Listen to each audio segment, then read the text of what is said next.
Alright, on to practice problem number 2. The roof truss. A residential structure is shown. The truss is symmetric about the center line, CG. So right down there is symmetric. So what we find for one side, we'll find the other. The angles AHB, which is this one, AHB, right there, is 90 degrees. The angle HGC, that's that one, is 90 degrees, and GFD, that's 90 degrees. Alright, so FD, GC, and HB are all vertical. So if we want to find the angle AHB, ABH in the truss. So we got to find that angle right there. Now, we know some dimensions of this. It's 16 feet tall. It's also 16 feet to, 24 feet across in 8-foot sections. So, because of that, I know that this triangle right here that I'm looking at is 16 feet by 16 feet, which makes it a isosceles triangle. The sides are the same. So if that's true, those angles are true. If I wanted to find that angle, then if these were more complicated numbers and I wanted to find angle theta right here, I would take the inverse tangent of the two sides. Okay, so the opposite over the adjacent. Now for me that's 16 over 16, so it's the inverse tangent of 1. And if you plug that in, just in case you don't forget, the inverse tangent of 1 is 45 degrees. It's the only angle it can be. So if this angle right here is 45 degrees, and this one's 90, it means this one has to be 45 degrees. Because all of the angles in a triangle have to add up to 180. So, angle ABH equals 45 degrees. Because 180 degrees minus the 45 that we know, minus the 90 that we know, equals angle ABH. We should always write out the logic we're using. Angle ABH equals 45 degrees. Okay, great, that's part A. Part B, how many linear feet of lumber are required to fabricate the truss? Assume the lumber has no volume, only length. Okay, so we want to know the length of each and every single member we have here. So we could start adding this up.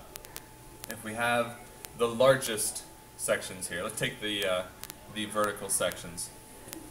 Each one along the bottom we have is 8 feet across.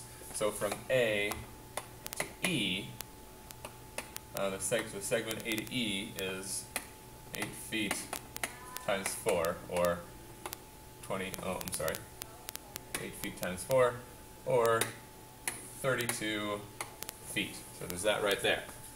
The center span, we can see, that's already labeled for us, G to C, or CG, either way you think about it, is 16 feet. So that's set up for us. Now we can use Pythagorean theorem to start finding the rest. So if we look at and want to get the outsides, let's say, all right, we've now taken care of this bottom part, we've taken care of that. We want to kind of keep track of this as we go. So we want to do, let's say, section CE. So if we want CE, that's the hypotenuse of the triangle. So CE squared, we need section GE squared plus section GC squared. So 16, also 16. Grab a calculator.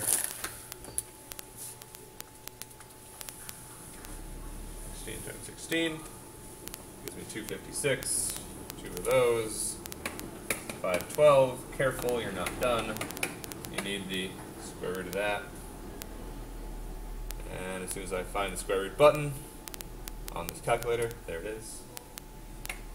CE, or the one on the hypotenuse there, is 22.6 linear feet. Awesome. So this is 22.6 feet. I can now mark that off. I just did that one. Now it told us this is symmetric, so since I know what CE is, that means I also know what AC is.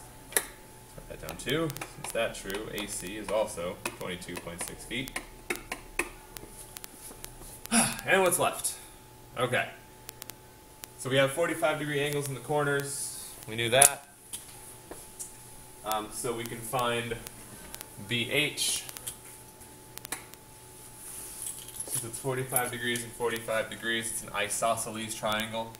So since the bottom is 8 feet, the side is also 8 feet. That's 8 feet as well. So BH equals 8 feet. If that's true, then DF equals 8 feet. Why? Because this whole thing is symmetrical. So now we have GD and BG left. Done that? We've done that. So we need that hypotenuse right there. And the sides of this triangle are 8 feet by 8 feet. So we go back to Pythagorean theorem. So let's pick, doesn't matter which side we do, hg squared plus bh squared should equal bg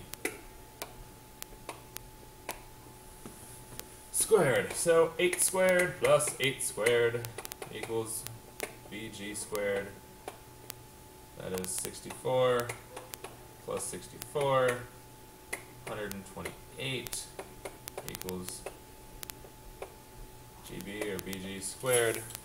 Square root of 128 equals 11.3. So this is 11.3 feet. So now we have this section, and this is also 11.3. We have that section as well. Okay, now we have everything labeled. We need to make sure we add it up. So we have, let's keep this up here. There we go. We took care of, where are we at? 8E, 32 feet, right, across the bottom. So plus GC, the center span, 16. We figured out CE is 22.6, right? AC is also 22.6. BH was 8 feet. Corresponding part on the other side is 16 feet. Now we have the 11.3 and the 11.3. So we have, where can I put this? Oh boy, let's move this over. Let's put this in blue so it stands out. I have 32 feet plus 16 plus 22.6 and 22.6 plus another 8 and 8 we said down there plus 11.3 and 11.3 should all give me, let's grab a calculator, plus 8 plus 8 plus 22.6 plus 22.6 plus 16 plus 32 equals 131.8 feet of linear feet of number. And if I made a mistake, fix it. Evaluation is a higher order thinking skill, so good job. That's the idea.